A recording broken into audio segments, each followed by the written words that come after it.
Hello, नमस्कार sir. हा, नमस्कार सर, बोला ना. तर कोणकोणत्या जिल्ह्यामध्ये 100% पीक विमा मिळणार आणि हेक्टरी 52,000 हे कोणकोणत्या जिल्ह्यांना मिळणार, त्याबद्दल तुम्ही शेतकऱ्यांना एक महत्त्वपूर्ण आणि डिटेलमध्ये माहिती द्यावी सर. तर नक्कीच आपण पाहतोय काही जिल्ह्यामध्ये 80% ते 100% पेक्षा जास्त नुकसान झालेलं आहे आणि हो. त्या शेतकऱ्यांना हेक्टरी कमीत कमी 35,000 ते हेक्टरी 52,000 रुपयापर्यंत पीक विमा मिळणार आहे.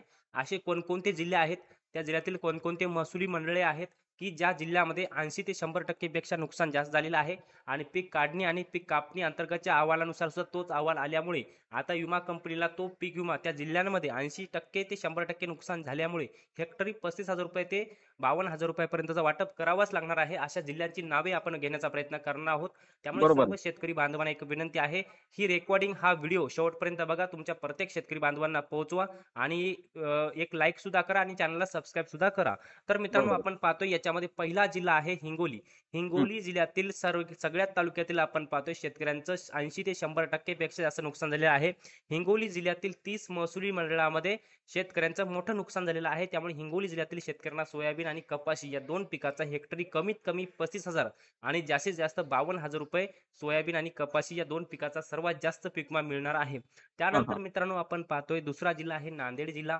नांदेड जिल्ह्यातील शेतकऱ्यांचं सुद्धा मोठ्या प्रमाणामध्ये नुकसान झालेलं आहे. नांदेड जिल्ह्यामध्ये आपण पाहतो एकंदरीत 16 तालुक्यातील शेतकऱ्यांचं मोठ्या प्रमाणामध्ये नुकसान झालेलं आहे. या 16 बरोबर आहे. तालुक्यातील एकूण 16 तालुक्यातील एकूण 93 महसुली मंडळामध्ये हो. शेतकऱ्यांचं मोठ्या प्रमाणामध्ये नुकसान झालेलं आहे. हं, पीक कापणी आणि पीक काढणी अंतर्गतचे अहवाल सध्या या जिल्ह्यामध्ये काढणे सुरू आहे. परंतु तो हं. अहवाल सुद्धा तसाच आहे. खूप मोठं नुकसान झालेलं आहे आणि हां, 80 ते 100% नुकसान ग्राह्य धरलं जाणार आहे. त्यामुळे या सुद्धा जिल्ह्यामध्ये हेक्टरी 52,000 रुपयापर्यंत पीक विमा मिळू शकतो. हां, हां. यानंतरचा मित्रांनो जिल्हा आहे तो म्हणजे पुण्यश्लोक अहिल्यानगर म्हणजेच हो. अहमदनगर.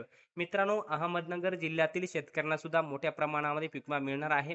जवळपास 16 तालुके या जिल्ह्यामध्ये आहेत. 16 तालुक्यातील कापणी आणि काढणी अंतर्गतचे अहवाल सध्या प्रशासनाच्या माध्यमातून काढण्याचं काम सुरू आहे. परंतु या जिल्ह्यातील हां, शेतकऱ्यांचं मोठ्या प्रमाणामध्ये नुकसान झालेलं आहे.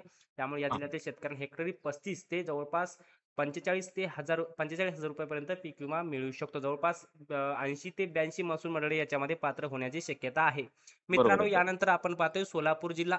सोलापूर जिल्ह्यामध्ये सुद्धा मोठ्या प्रमाणामध्ये नुकसान जास्त झालेलं आहे. सोलापूर हो. जिल्ह्यातील दक्षिण सोलापूर, उत्तर सोलापूर, मंगळवेढा, माढा, करमाळा हं, ह्या सगळ्या तालुक्यातील शेतकऱ्यांचं मोठ्या प्रमाणामध्ये नुकसान झालेलं आहे. त्यामुळे या जिल्ह्यातील शेतकऱ्यांना हेक्टरी किमान हं. 22,000 रुपये ते जास्तीत जास्त 42,500 रुपयापर्यंतचा पीक विमा मिळू शकतो. हो. खरीपातल्या सोयाबीन आणि कपाशी या दोन प्रमुख पिकासाठी आणि उर्वरित जी पिकं या जिल्ह्यामध्ये आहेत त्या जिल्ह्यातील शेतकऱ्यांना या जिल्ह्यातील शेतकऱ्यांना सुद्धा 8 ते 10,000 रुपयापर्यंतचा पीक विमा मिळू हं, शकतो. हं. यानंतर मित्रांनो, पुढचा जिल्हा आहे छत्रपती संभाजीनगर. छत्रपती संभाजीनगर जिल्ह्यातील आपण पाहतो एकूण सगळ्या 9 तालुक्यातील 78 महसुली मंडळामध्ये शेतकऱ्यांचं 80% ते 100% पेक्षा जास्त किंवा 130 110% पेक्षा नुकसान म्हणजे 100% पेक्षा जास्त हां. नुकसान झालेलं आहे. त्यामुळे या जिल्ह्यातील शेतकऱ्यांना जवळपास सगळ्या तालुक्यातील आणि सगळ्या महसूल मंडळी याच्यामध्ये पात्र होण्याची शक्यता आहे. कारण हो. की कापणी आणि काढणी अंतर्गतचे अहवाल जिल्हा बरोबर. प्रशासनाच्या माध्यमातून, तालुका प्रशासनाच्या माध्यमातून कापणी आणि काढणी अंतर्गतचे जे काही हं. अहवाल आहेत ते आता सादर होत आहेत आणि त्या अहवालानुसार मोठ्या प्रमाणामध्ये नुकसान दिसून आलेलं आहे आणि हो. 80% 100% पेक्षा जास्त नुकसान असल्यामुळे या जिल्ह्यातील शेतकऱ्यांना सोयाबीन आणि कपाशीचा पीक विमा मोठ्या प्रमाणामध्ये हं, 40,000 रुपये प्रति हेक्टर पर्यंत हं. याच्यामध्ये मिळण्याची शक्यता आहे. हां. यानंतरचा मित्रांनो जिल्हा आहे जालना. मित्रांनो, जालना जिल्ह्यातील सगळ्या तालुक्यातील एकूण 42 महसुली मंडळे आहेत आणि 42 महसूल मंडळामध्ये मोठ्या प्रमाणामध्ये शेतकऱ्यांचं नुकसान झालेलं आहे आणि सगळ्या महसूल मंडळाची जी आणेवारी आहे 50 पैशापेक्षा कमीच येण्याची शक्यता आहे. सध्या हंगामी आणेवारी काढण्याचं काम सुरू आहे. अंतिम आणेवारी सुद्धा लवकरच जाहीर होईल आणि अंतिम आणेवारी, हंगामी आणेवारी यानंतर आपण पाहतोय सध्या एक जे क्षेत्र आहे 1 गुंठ्याचं त्यावरून ते काढलं जात आहे की तुमचं नुकसान किती आहे. परंतु ती कापणी आणि काढणी अंतर्गतचा अहवाल सुद्धा त्याच पद्धतीने जालना जिल्ह्याचा सुद्धा येत आहे. हं, त्यामुळे हं. जालना जिल्ह्यामध्ये सुद्धा मोठं नुकसान झालं आहे असं समजतं. मित्रांनो, हो. यानंतरचा जिल्हा आहे वाशिम. वाशिम जिल्ह्यातील मानोरा असेल, यानंतर दुसरे काही वाशिम तालुका असेल किंवा 2 ते 3 तालुके आहेत जे सरकारने त्या सवलती ओल्या दुष्काळाच्या सवलती लागू केल्या आहेत. त्याबरोबरच वाशिम जिल्ह्यातल्या जवळपास आपण पाहतोय 12 ते 18 किमान 12 ते 18 महसूल मंडळाचं उंबरठा उत्पादन आहे. मागच्या 5 वर्षापेक्षा भरपूर कमी झालेलं त्या अहवालानुसार दिसून येत आहे. सध्याचे अहवाल सध्या सरकारकडे सादर केले जात आहेत. त्यानुसार हं, हं. वाशिम जिल्ह्यामध्ये सुद्धा मोठ्या प्रमाणामध्ये शेतकऱ्यांना पीक विमा मिळू शकतो. खास करून कपाशी या पिकासाठी, कारण की सगळी बोंड सडून गेलेत. सोयाबीनचं सुद्धा मोठ्या प्रमाणात नुकसान झालेलं आहे.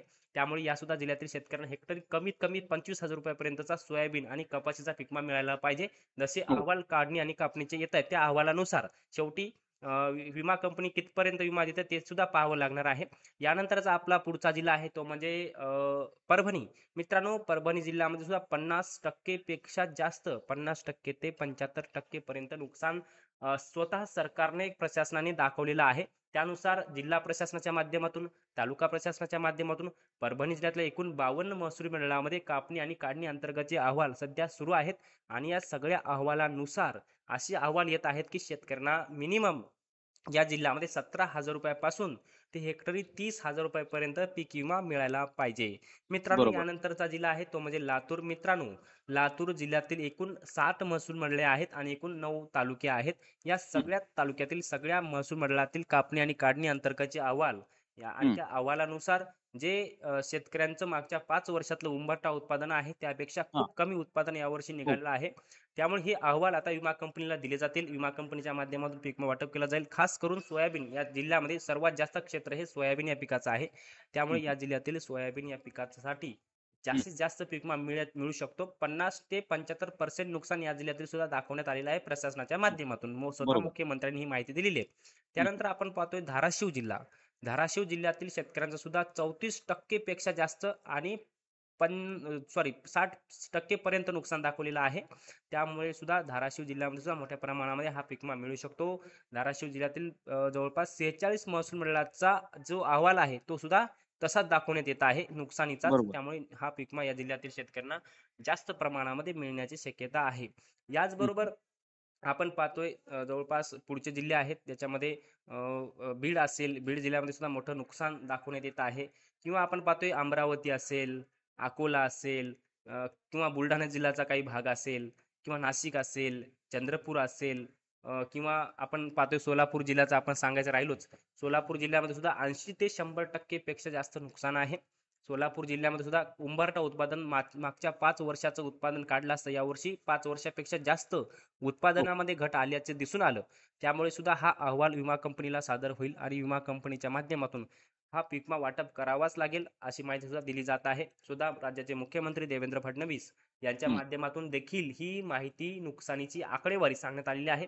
आणि त्या हो. आकडेवारीनुसार जी नवीन पीक विम्याचं जे लेटेस्ट अपडेट आहे ते आपण थोडक्यात आपण सांगण्याचा प्रयत्न केलेला आहे. बरोबर आहे सर. हम्म. तर सर, जे काही शेतकऱ्यांचे प्रश्न सुद्धा होते, की काही शेतकऱ्यांचं असं म्हणणं होतं, सर आम्ही पीक विमा भरलेला नाही. मग आम्हाला पीक विमा मिळणार की नाही मिळणार? ज्या शेतकऱ्यांनी पीक विमा भरलेला नाही त्यांना पीक विमा मिळत नसतो. त्यांना शासकीय अनुदान जे जाहीर केलेलं आहे ते मिळत असतं. फक्त हो. पीक विमा कोणत्या शेतकऱ्यांना मिळतो की ज्या शेतकऱ्यांनी पीक विमाचं क्षेत्र संरक्षित केलेलं आहे, आपले पैसे भरून पीक विमा भरला आहे, अशाच शेतकऱ्यांचं क्षेत्र संरक्षित केलं जातं.